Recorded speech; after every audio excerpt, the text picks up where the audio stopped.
Very good afternoon to you and welcome to In Focus with Silvana Pavlovska, broadcasting from Melbourne, Australia. This is part of a series of broadcasts which are dealing with the Macedonian question. And in particular, we are covering the research paper published last year titled The Prespa Agreement as Cultural Genocide of the Macedonian National Identity towards the termination of an illegal treaty. The author, the scholar of this paper is Prof.d-r Igor Janev. We have already covered 2 chapters contained in this research paper. And by the way, we've got permission from the author to be able to broadcast this material to you, and we are grateful to him for entrusting us to do so.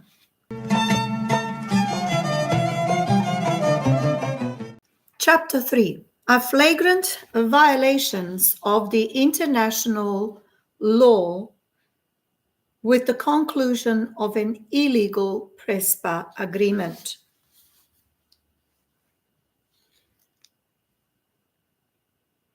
III.1 Introductory remarks with respect to legal nature of the violations of the national sovereignty under the nameless conditions and derogated legal personality.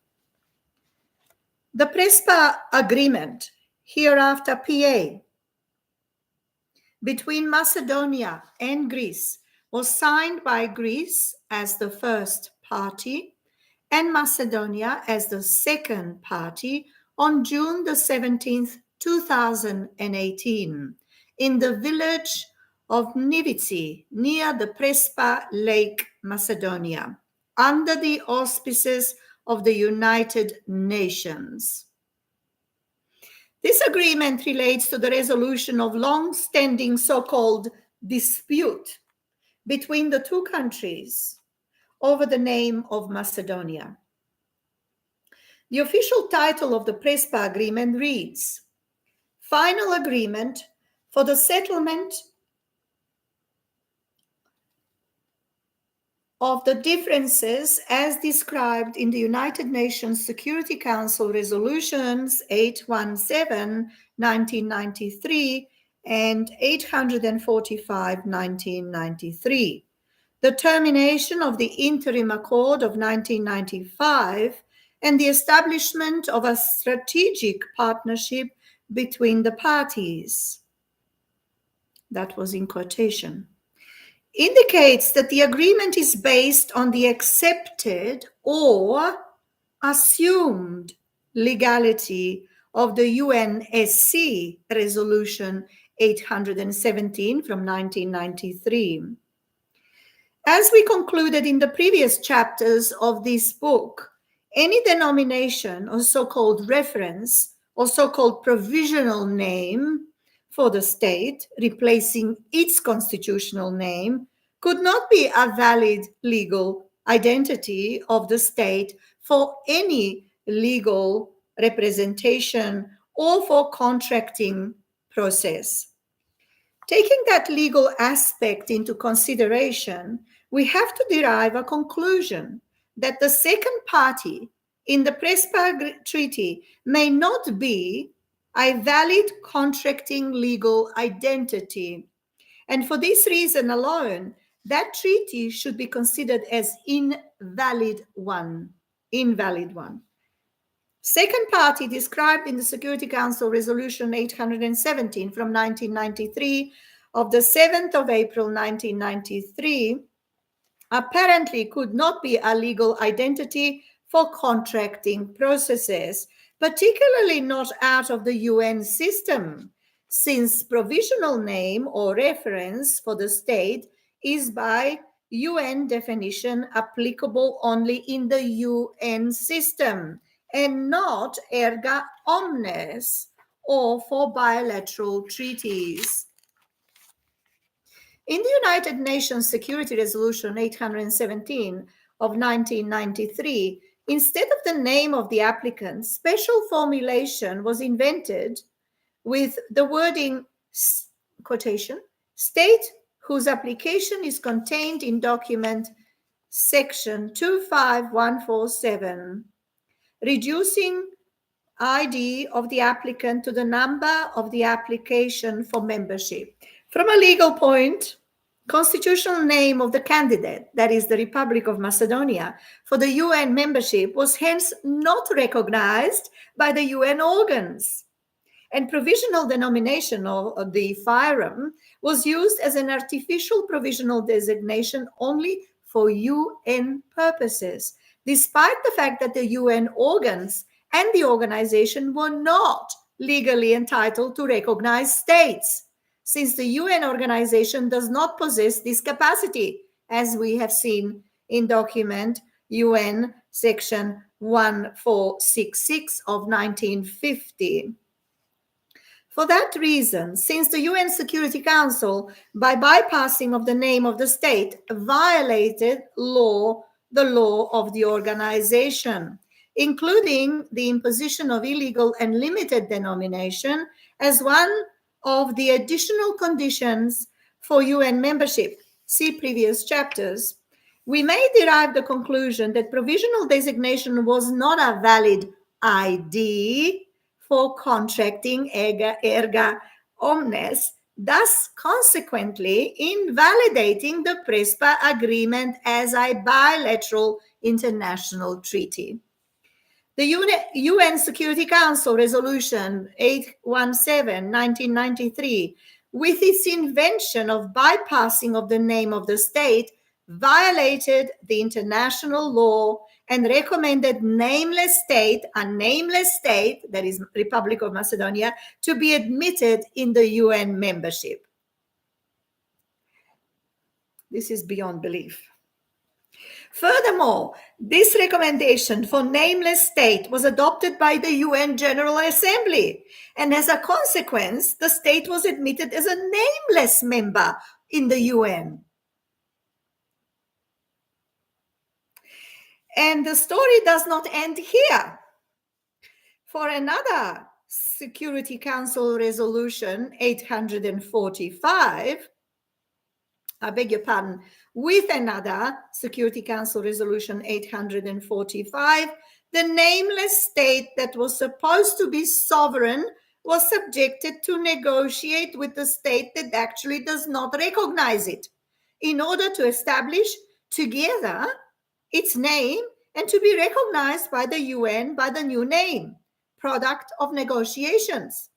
Therefore, for the same reason as in the case of the Resolution 817, the Security Council Resolution 845, supporting a nameless status and a de facto endless negotiation may not serve as a legal ground for any agreement or treaty.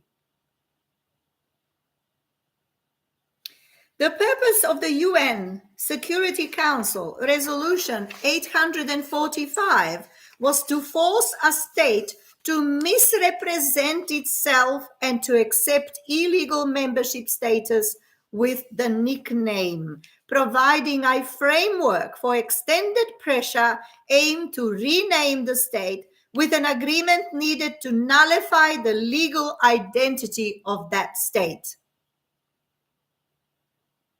Both the Security Council Resolutions 817 and the Security Council Resolution 845 actually a priori treated Macedonia as an imposter that initially falsely represented itself.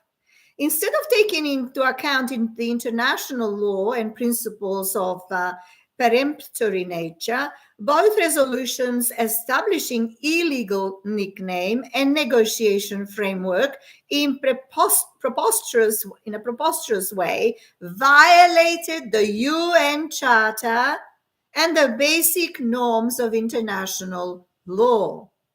Namely, judicial personality of any state consists of closed standard set of basic inherent capacities necessary to conduct legal relations. And those basic capacities are same and equal for any state. That is, these are same interconnected essential rights or closed internal set of basic rules intrinsic to sovereign entity as a state. Only those inherent set of capacities, closed by nature and protected, can produce right to contract and be represented in international law and relations.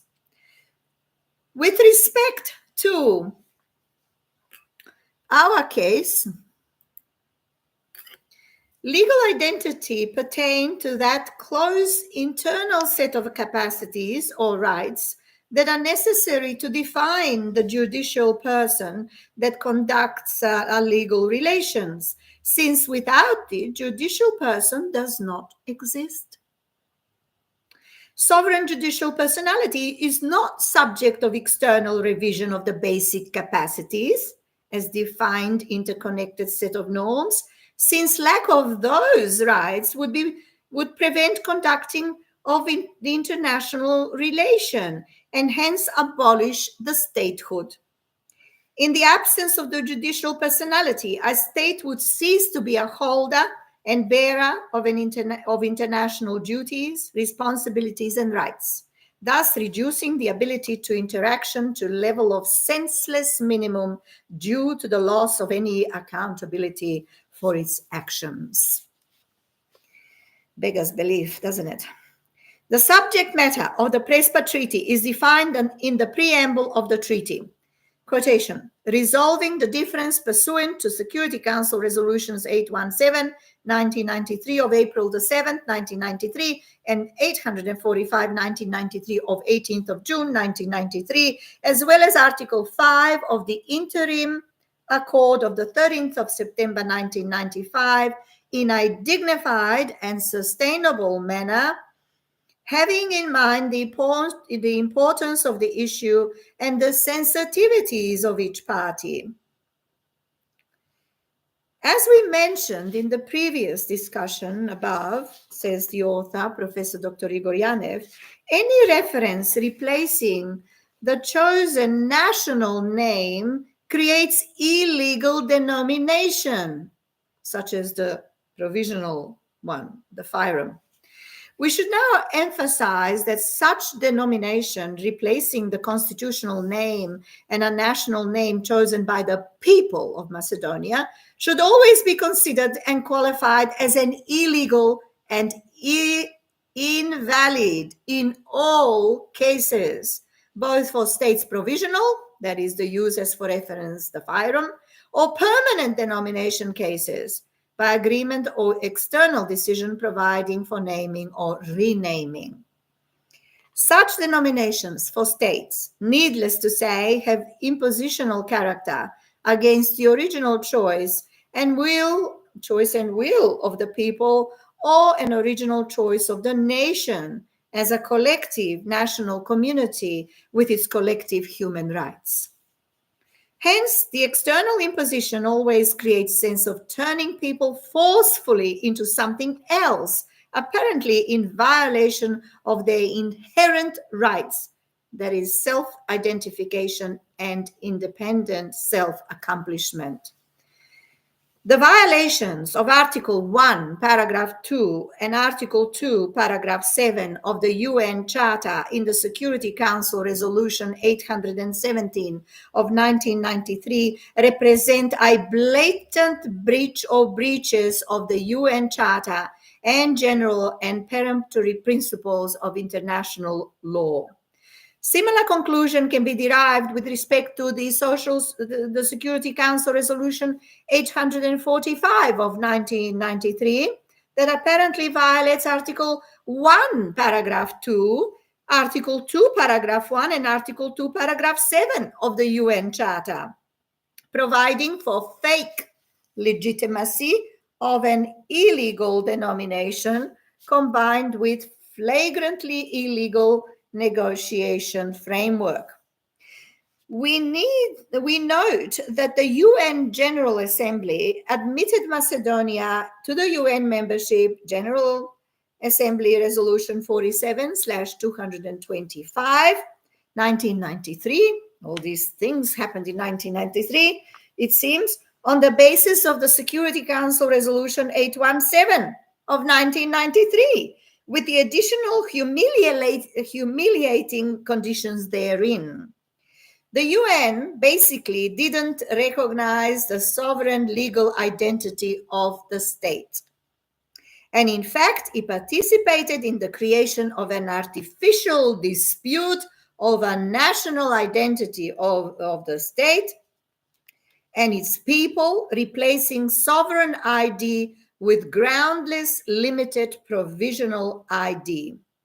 The UN organs actively participated in the creation of the provisional nickname through admission with imposed fake ID with groundless, limited provisional ID. The UN organs actively participated in the creation of the provisional nickname through the admission with imposed fake ID, FIREM, and after 1993 in the process of renaming nameless sovereign member state with a permanent artificial name, completely disregarding sovereign will of the people in Macedonia and inviolability of judicial personality of a state, including its sovereign identity and dignity. In all UN documents, from its admission, 1993, to present day, the constitutional name of Macedonia was systematically avoided and replaced with humiliating impositional reference, like the country that was admitted to the UN was an imposter with respect to the name that needed a ban for usage, suggesting a fake representation of the alleged imposter state.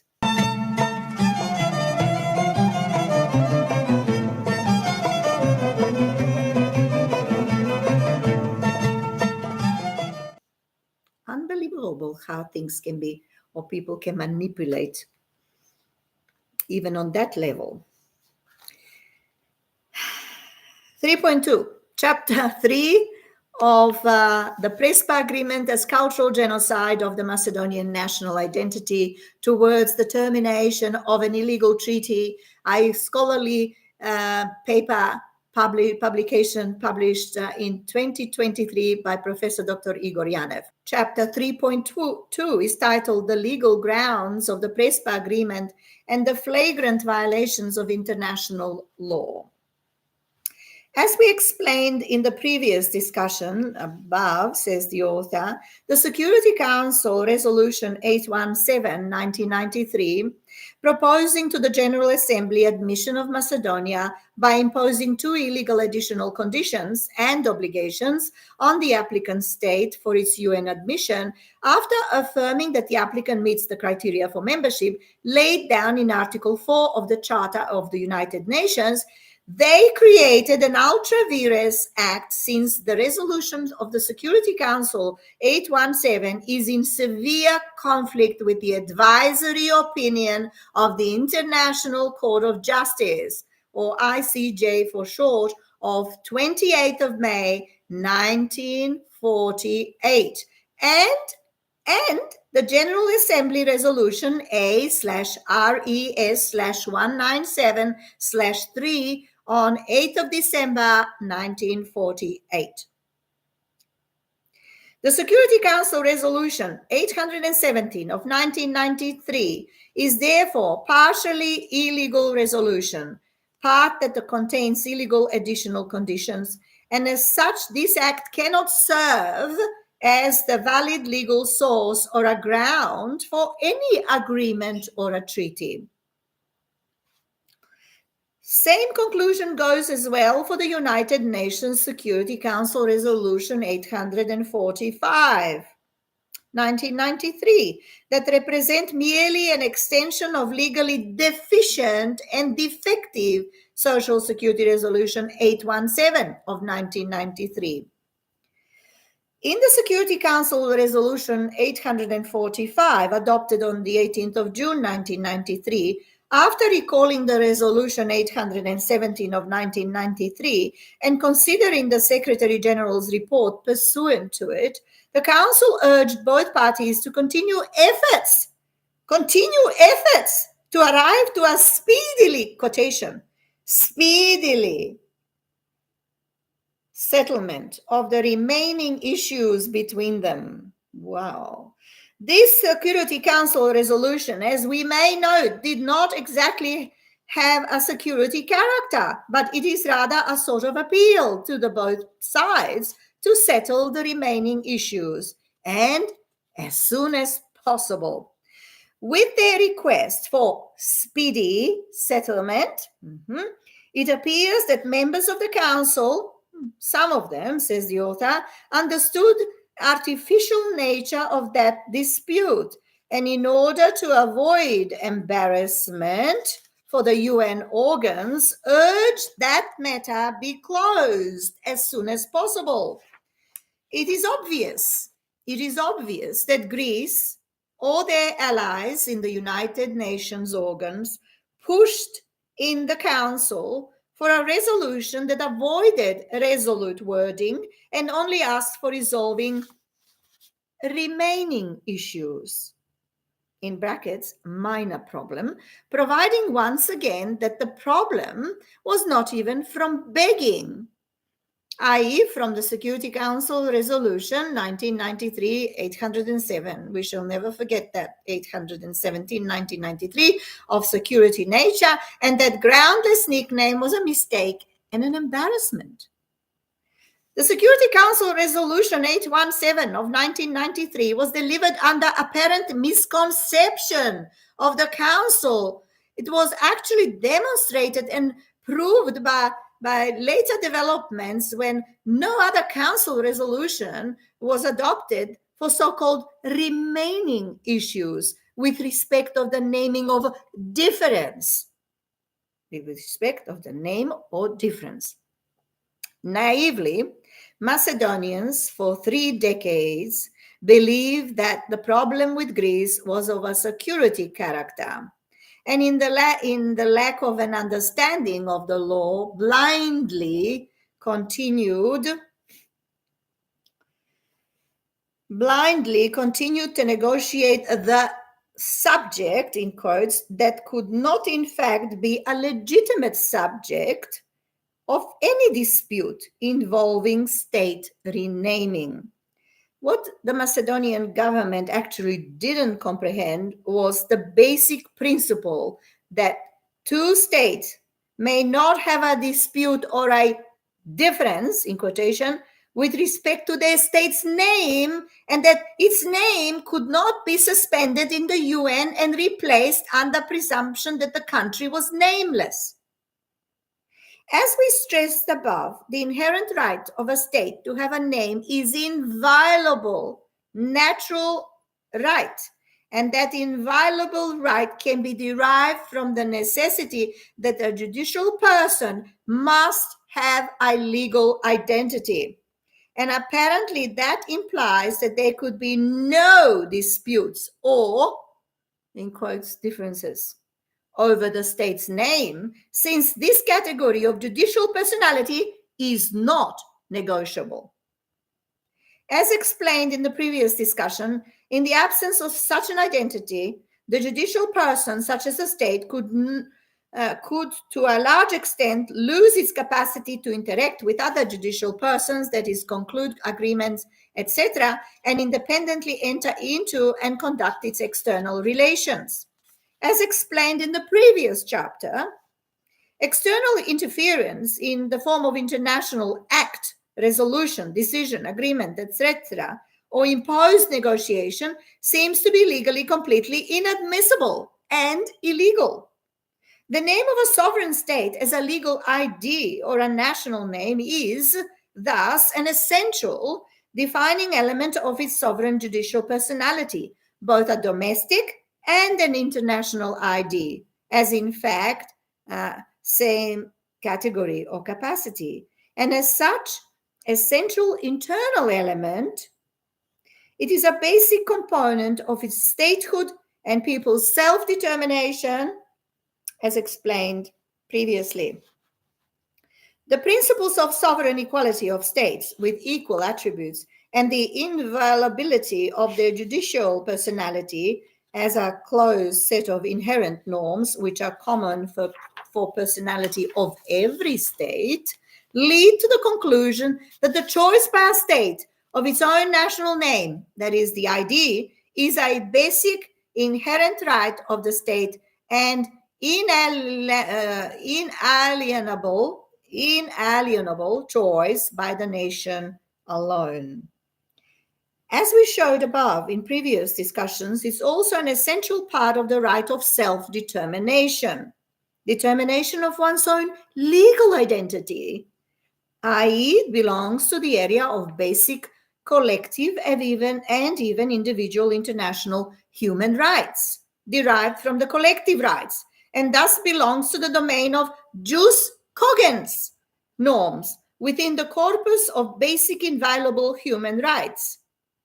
As we explained above, says Professor Dr. Igor Janev, external interference with this basic right of state represent an internal interference that is inadmissible. Inadmissible. Apparently, acts of dispositive or written nature, including the UN resolutions or treaties, are void and null and or should not be taken into consideration since they affect essential statehood elements. It is also obvious that if such an external interference with the choice of the national name of a nation state, including name of the national group identity, would be allowed, even through a negotiation process, it might become a legally endorsed mechanism for illegal interference in the intrinsic internal and external affairs of that state, i.e., disabling the capacity to conduct international relations and therefore degradation of its statehood.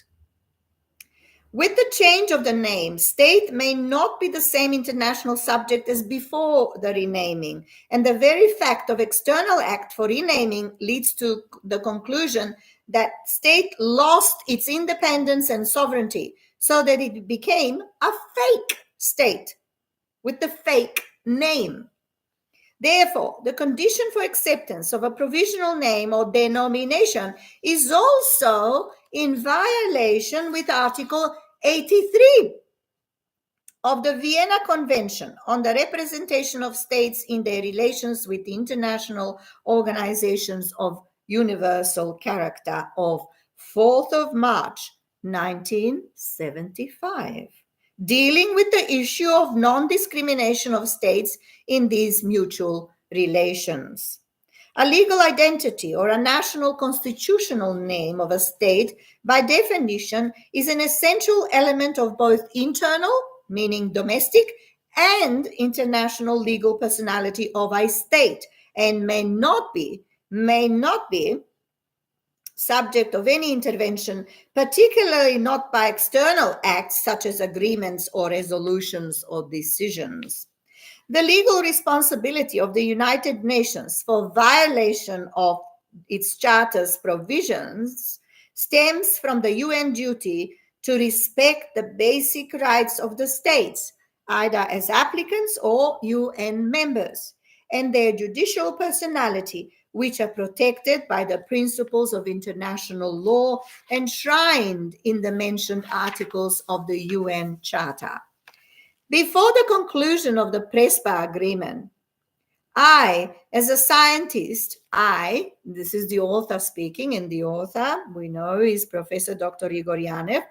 I, as a scientist, informed the Macedonian public the judicial redress of the UN Charter violations in the Security Council Resolution 817 of 1993 and the General Assembly Resolution 47/225 of 1993 resolutions can be carried out through the International Court of Justice by reaffirming its own advisory opinion of the 28th of May 1948 and recalling the General Assembly Resolution A/R/E/S/197 in brackets 3 in Roman numerals of the 8th of December 1948.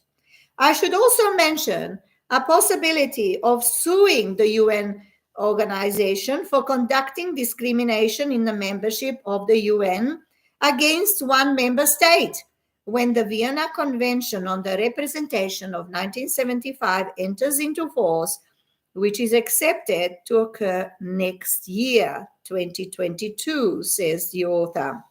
Thus, since the Security Council Resolution 817 represents an ultra-vires act of the United Nations and violates the general principles of international law, the jus cogens norms, it cannot be considered as legally valid ground from which another valid document or act could be created.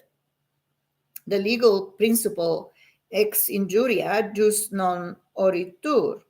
It cannot actually serve as a legal ground for any kind of the so-called ID agreement for renaming a state that appears to be a grave consequence of the final illegal legal result of the mentioned additional conditioning imposed on the candidate for the UN membership.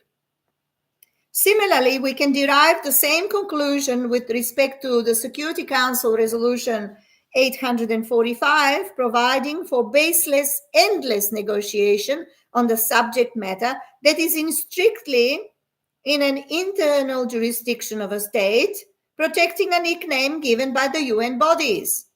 As a mere derivation of Resolution 817 and the UNGA 47/225 as decision based on the Security Council Resolution 817, incorporating illegal provisional denomination, that is a nickname for the nameless person or state, any, in quotes, agreement on identity, end of quotes, relating to the change of the national or state identity must always be interpreted and classified as an illegal act, since the national identity may never be subject to negotiations with external foreign subject or organization under any circumstances, says Professor Igor Janev. Right. Thus, any referring or reference to or invocation of an illegal Security Council Resolution 817 by Macedonian government demonstrated in conclusion or creation of the PA, the Prespa Agreement, 2018, only proved their misconception and fallacy or delusion that this resolution is in accordance with international law. Only under wrongful presumption that there was nothing illegal with the Security Council Resolution 817, the Macedonian government could naively create or conclude an ill-based Prespa agreement.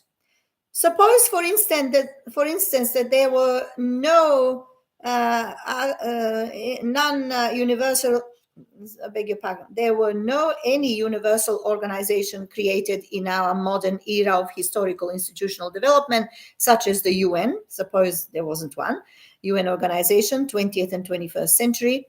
In such circumstances, Macedonia would be recognized or not recognized by the majority of nations in the international community, and would never be externally forced or conditioned to change its name, its native identity, by international resolutions, decisions, or imposed conditions by anybody.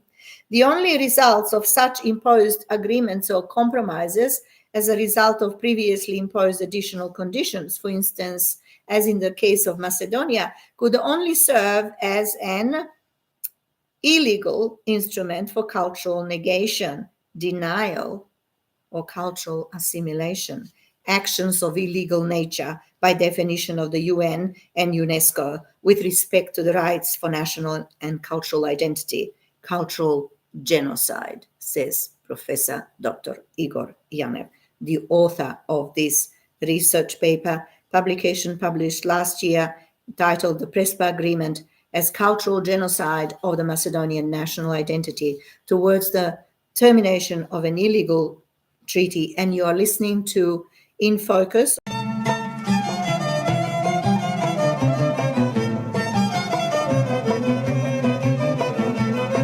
Chapter 3.3, the Prespa Agreement and the existing norms of international law and principles covering the rights of the state. In the preamble of the Vienna Convention, on the law of treaties from 1969, it is stipulated that the state parties of the convention are having in mind the principles of international law embodied in the Charter of United Nations, such as the principles of equal rights and self-determination of peoples, the sovereign equality and independence of states, of non-interference in the domestic affairs, and of universal respect for and observance of human rights and fundamental freedoms for all. In the preamble of the Prespa Agreement, it is also stipulated that the parties of the agreement are, in quotations again, guided by the spirit and principles of democracy, respect for human rights and fundamental freedoms and dignity. End of quotes. And another quote, abiding by the provisions of the Charter of the United Nations. End of quote. However, says Professor Igor Janev, already in the first sentence of the preamble of the Prespa Agreement, the parties of the agreement are treated as unequal. The first party is identified by its constitutional name, that is Hellenic Republic, while the second party is identified as the state, quotation, which was admitted to the United Nations in accordance with the United Nations General Assembly Resolution 47/225 of the 8th of April 1993, end of quote. This unequal representation of the treaty parties, already in the treaty preamble is a violation of the principle of sovereign equality. Sovereign equality is in quotation, of the states, and in observance or unobservance of the dignity of the second party. This unequal position of the parties remains throughout the text of the treaty. We shall end it here. We are halfway through chapter 3 of Professor Dr. Igor Janev's paper, document, important, significant document in English, which we are hoping will enlighten you and give clarity to what has been happening and is still happening, how decisions were made by the United Nations when Macedonia applied to be admitted as a member. Beggars belief, based on my opinion, from what I've been reading thus far. I'm not a legal person, nevertheless, I do have quite a lot of knowledge in the area of the law as it pertains to other aspects of my, or other vocations and professions that I pursue. So